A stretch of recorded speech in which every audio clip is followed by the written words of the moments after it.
Les étés dans le désert de Chihuahua sont chauds.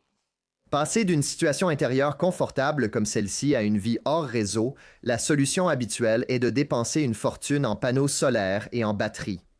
Dans l'épisode d'aujourd'hui, je vais vous montrer comment nous avons construit un système géothermique et comment j'ai travaillé avec un ingénieur en mécanique pour concevoir quelque chose qui restera à 24 degrés, même s'il fait 40 degrés dehors, sans utiliser la moindre électricité.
Et la propriété où je vais construire est extrêmement isolée. Quand c'est à 2 heures, de route sur un chemin de terre, je pense que c'est l'endroit le plus reculé du Texas accessible en voiture.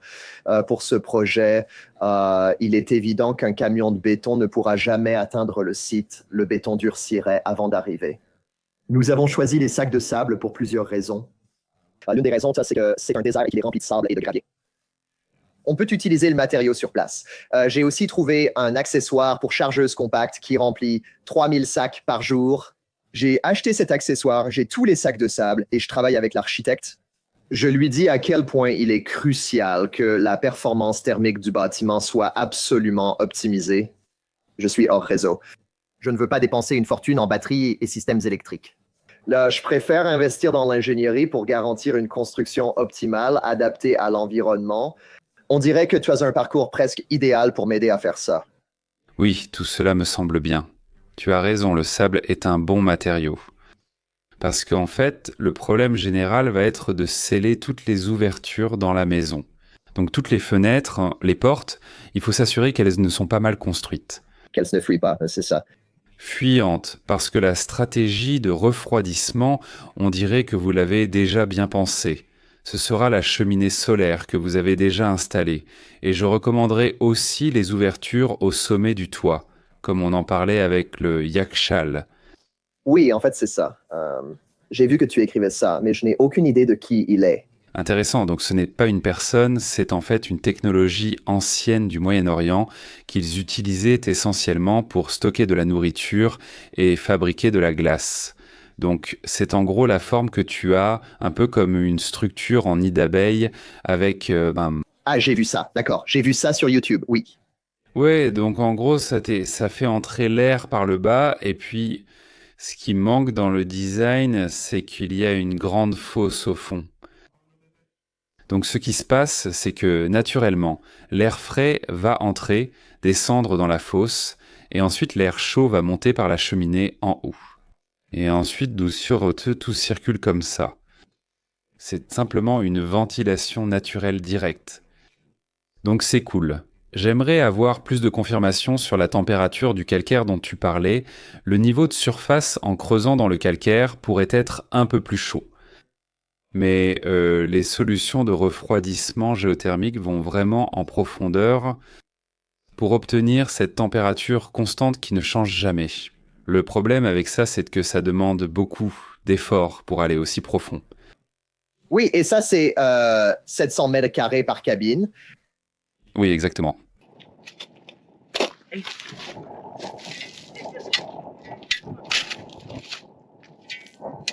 L'ingénieur mécanicien doit connaître la performance thermique du sol pour concevoir la maison en sac de sable sans recourir à l'électricité pour le chauffage ou la climatisation.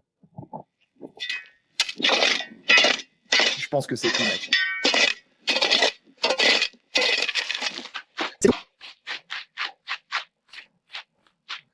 C'est pas très profond.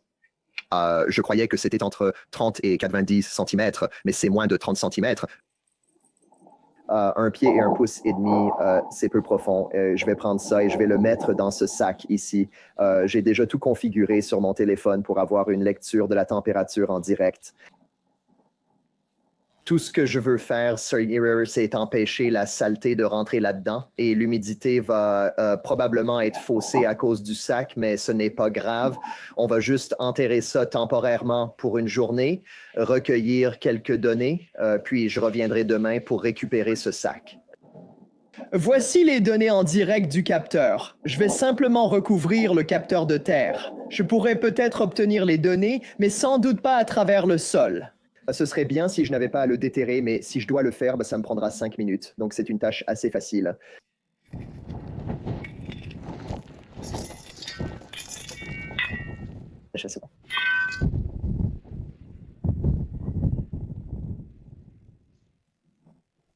C'est tout. J'ai trouvé ta chaîne YouTube, donc je suivais. C'était plutôt cool.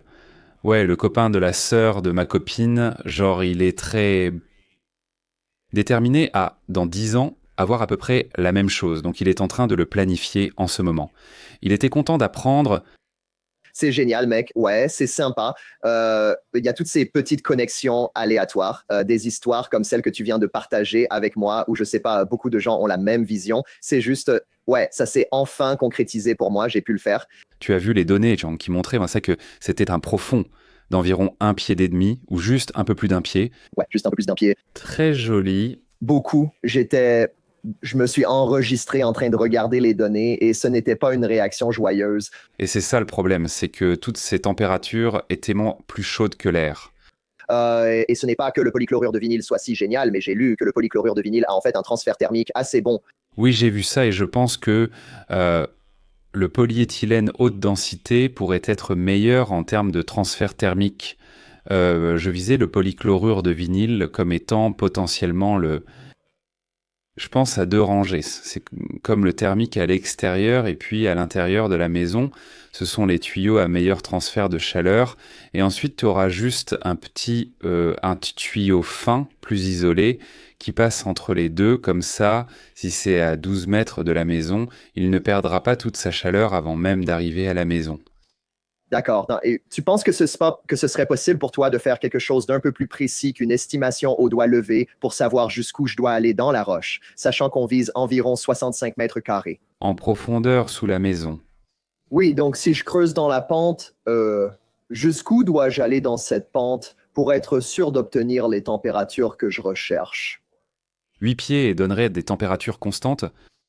Donc, tu parles en gros de 6 pieds à l'horizontale, mais 8 pieds latéralement, quelque chose comme ça? Exactement, oui.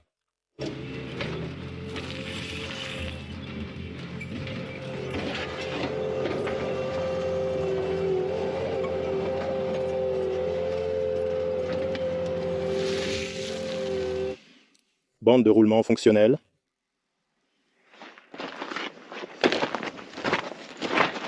Non fonctionnelle. Plutôt, elle s'est détachée principalement à l'avant, on l'a remise, mais quand on a voulu mettre de la graisse pour remettre la bande de roulement, le pistolet à graisse ne marchait pas, donc Brandon a dû aller en ville. Ce qui est loin.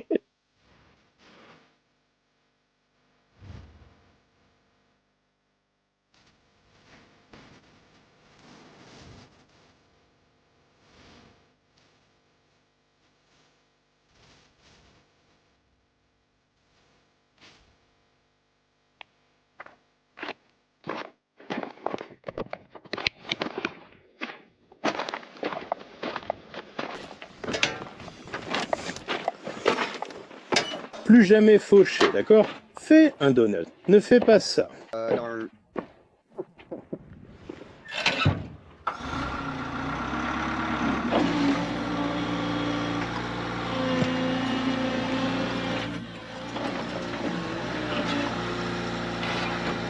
Un peu différent du bureau. Oui, juste un peu. Ça a littéralement l'air faux. C'est dingue. Vraiment? Wesh. C'est trop drôle. Je viens de voir ton message sur les températures du sol. J'avais oublié que tu l'avais laissé là-bas.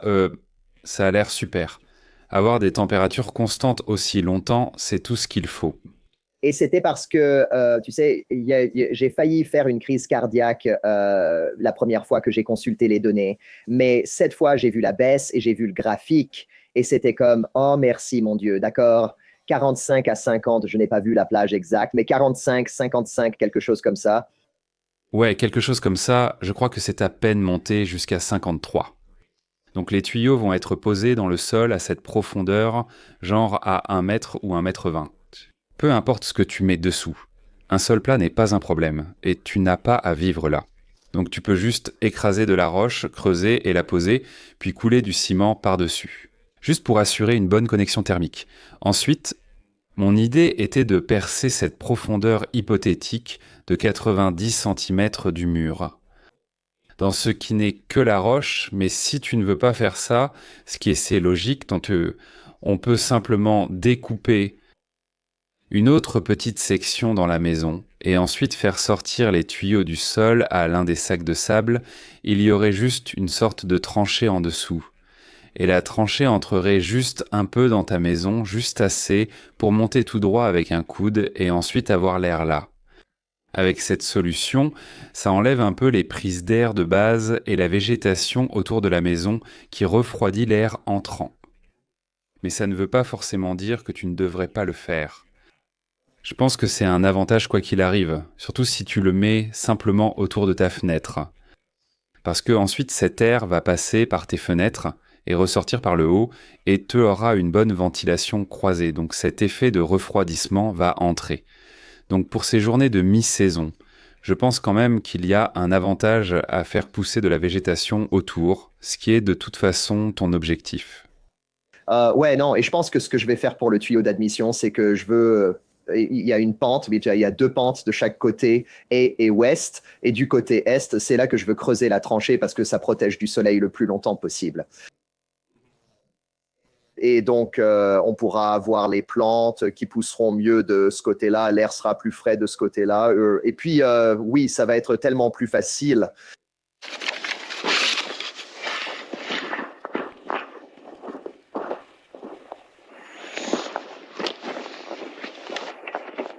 À 25 pieds, c'est la fin du trou avec une vraie profondeur, là où j'ai ma rampe de sortie. Donc je pense, Sean, que ça pourrait être rempli assez facilement. Alors, est-ce que mon arrière-plan a toujours l'air faux? Non, cette fois ça semble mieux. Peut-être parce que je m'y attends. Peut-être. On est arrivé à un point où Nick doit discuter avec toi, Rami, parce qu'on a échangé quelques idées et il a maintenant l'analyse et des données concrètes pour prendre des décisions éclairées sur ce qu'il faudrait d'un point de vue ingénierie pour rendre tout le système passif. Mais bien sûr, dans la réalité, des humains doivent vivre dans le bâtiment et on veut avoir une structure agréable et belle dans laquelle on a envie d'entrer. Donc, On veut trouver des compromis sur ce qui est réaliste et comment cela impacte-t-il les budgets et ainsi de suite. Donc, je vais laisser Nick expliquer ce qu'il pense actuellement être la meilleure solution et ensuite, je vais probablement juste rester en retrait et vous laisser discuter de la manière réaliste de procéder. Donc, essentiellement, on peut simplement appeler ça une salle mécanique extérieure. D'accord. Le plan était de creuser une tranchée depuis un endroit à l'extérieur de la maison, puis d'utiliser un ventilateur d'alimentation pour pousser et refroidir l'air venant de l'extérieur, puis le diffuser dans la maison. Essentiellement, au sommet de chacun des monticules circulaires, appelons-les ainsi. Cet air chaud au sommet commencera à être aspiré vers le haut et à sortir. Et au niveau de base de chacune des pièces, nous devrions avoir une mini-conduite, ce serait quelque chose comme ceci, et à l'intérieur, il y aurait ma conduite, d'accord? Donc maintenant, ce sont nos entrées d'air au niveau du sol, afin que lorsque nous utilisons simplement la ventilation naturelle par le toit, au sommet du monticule. Nous aurons ce trou dans le toit recouvert de quelque chose pour empêcher la pluie et les bestioles d'entrer, comme une grille en métal et une persienne en haut. Celles-ci s'ouvriront avec ces clapets pour que nous ayons une ventilation naturelle qui entre. Cependant, si nous avons un problème et que cela ne suffit pas à rafraîchir l'endroit, alors ce système plus actif sera ce qui refroidira l'intérieur de l'espace. Donc nous parlions des tuyaux en aluminium en dessous. Une chose que j'ai oubliée à propos des tuyaux en polychlorure de vinyle ou simplement des tuyaux en plastique sous terre, c'est que l'épaisseur de la paroi est beaucoup plus fine, donc le transfert de chaleur par rapport à un tuyau en aluminium, même si l'aluminium transfère mieux la chaleur. Ce tuyau ondulé en haute densité de polyéthylène de 10 cm, si on en met simplement plus, il fera le même travail. Donc je pense que c'est une option incroyablement moins chère. Le seul problème avec ça, c'est qu'il est ondulé, donc ça veut dire qu'il va y avoir une plus grande perte de pression sur une plus longue distance. Il nous faudrait juste un ventilateur à pression statique plus élevée, ce qui veut dire qu'il faudra plus de puissance. Voilà l'équilibre avec lequel on travaille. Je veux dire, ça ne me dérange pas, n'est-ce pas, Nick? Tant que c'est un ventilateur et pas une hélice, ça me va. Ce que j'essaie vraiment d'éviter, c'est la réfrigération parce que c'est ça qui consomme le plus d'énergie. Donc même si ça alimente un gros ventilateur, ça me va. Les ventilateurs que je regardais faisaient en dessous 300 watts, donc ce n'est pas énorme, mais ce n'est pas non plus une ampoule, tu vois. Ouais. Je veux dire, c'est quand même assez gros. Ouais. Et ça, c'est juste parce que ce n'est pas le matériau, c'est la ondulation, ça perturbe le flux d'air. Ouais, cependant, la ondulation aide énormément au transfert de chaleur parce que il y a plus de surface, ouais. Donc c'est clairement un équilibre.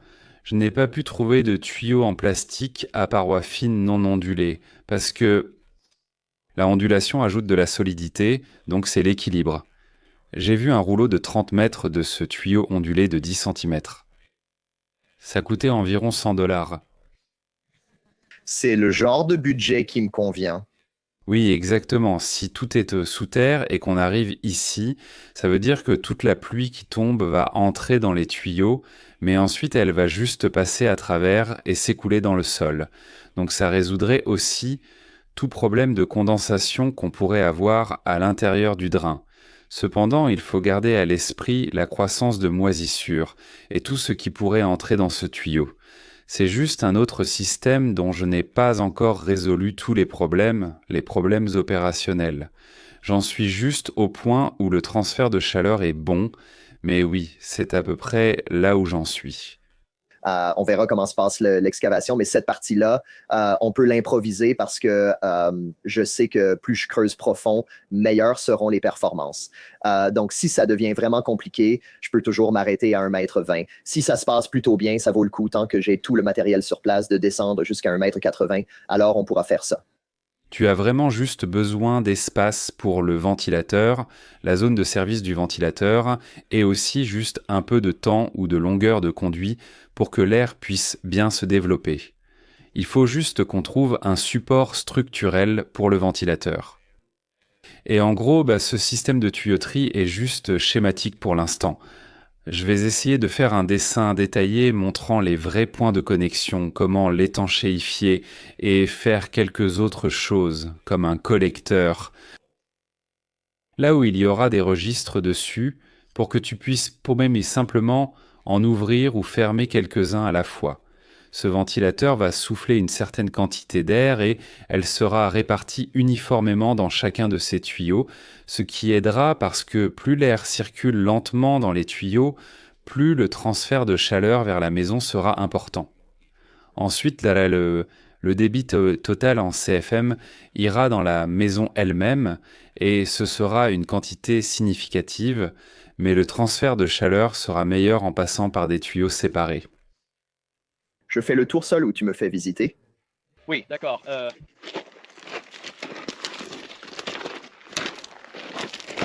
Tu vois la peinture orange là-bas sur le rocher? C'est à peu près la marque des 25 pieds à gauche, à l'intérieur du mur de la maison.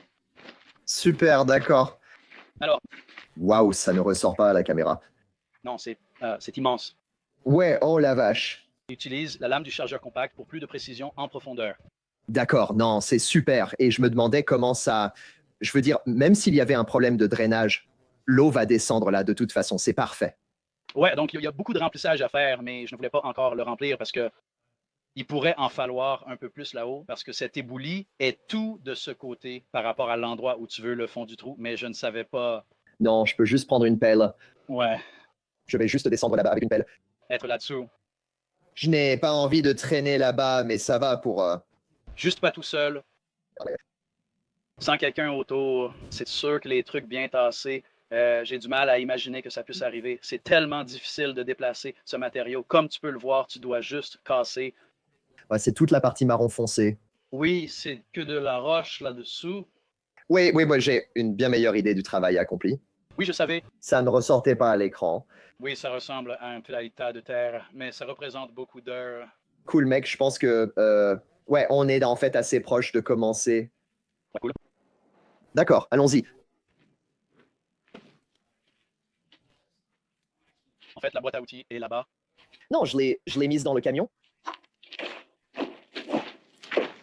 La boîte à outils est là. Mince.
D'accord, tu veux juste marcher par là. Ouais, enlève-le. Tu es prêt?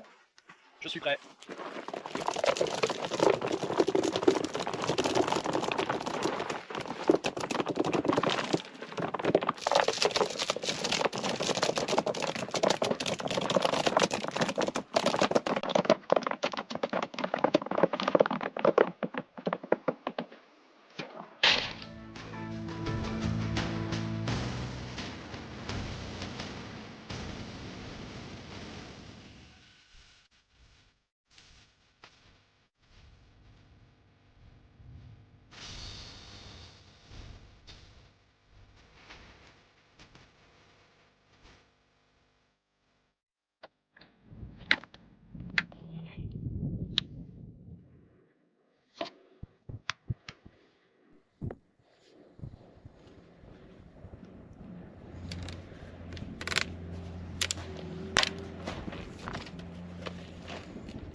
Comment ça se passe là-bas? Bien, mec.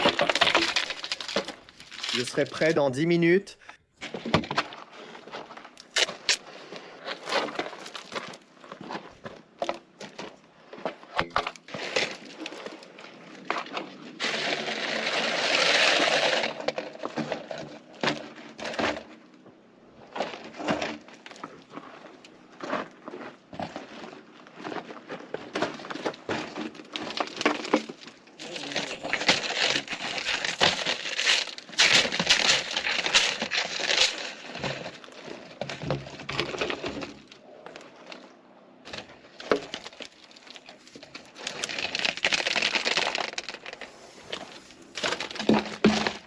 Qu'est-ce que c'est? Si tu comptes faire ça à l'avenir, eh bien, je suppose que ça n'a pas d'importance. Ils sont au-dessus des extrémités de la bande. Ouais. Une extrémité est effilée et l'autre est évasée sur les noirs.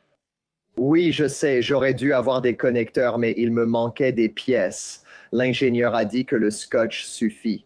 Oui.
On s'apprête à remblayer la tranchée pour installer le système chauffage, ventilation et climatisation, puis je pourrais commencer la fondation de la salle des machines. On a utilisé des 2x4 de 8 pieds pour traverser la tranchée et maintenir temporairement les tuyaux droits. Brandon va empiler du matériau devant, puis on devra pelleter pour en mettre assez autour des tuyaux sans les abîmer. Ensuite, une fois les deux extrémités,